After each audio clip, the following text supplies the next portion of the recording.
আম্মু জানো ডেঙ্গু মশা কি? কি ডেঙ্গু মশা? যে মশা কামড় দিলে মানুষ মরে যায়, সেটাই ডেঙ্গু মশা।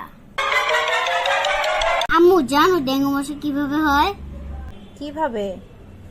শোনো শোনো আমি বলছি। জমে থাকা পানিতে, গাছের গোড়ার পানিতে, বৃষ্টির পানি জমে থাকলে, আর বাথরুমেও জমে থাকার পানি তো ডেঙ্গু মশা হয়। ডেঙ্গু মশা হওয়া কত ইজি, তাই না আম্মু? তাই তো। আম্মু চলো না ডেঙ্গু মশা পালি।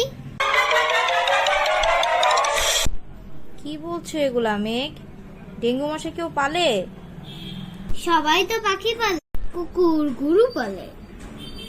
আমি ডেঙ্গু মশা পালবো। ডেঙ্গু মশা তো সহজেই হবে, তোমাকে কোনো কষ্টই করতে হবে না।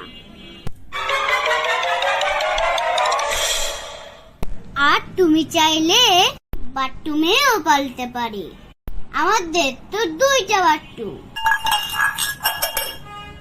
মেঘ, এগুলা কোনো কথা? ডেঙ্গু মশা কামড় দিলে মানুষ মরে যায়। হ্যাঁ হ্যাঁ, সেই জন্যই তো পালবো।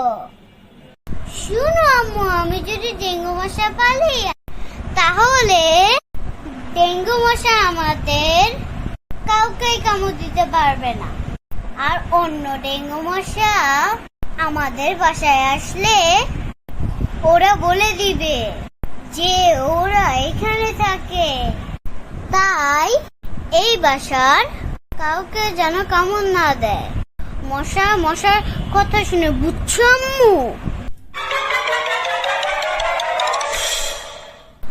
আম্মু তুমি দেখো না, যারা কুকুর পালে সেই কুকুর কি তাদের কামড় দেয় না।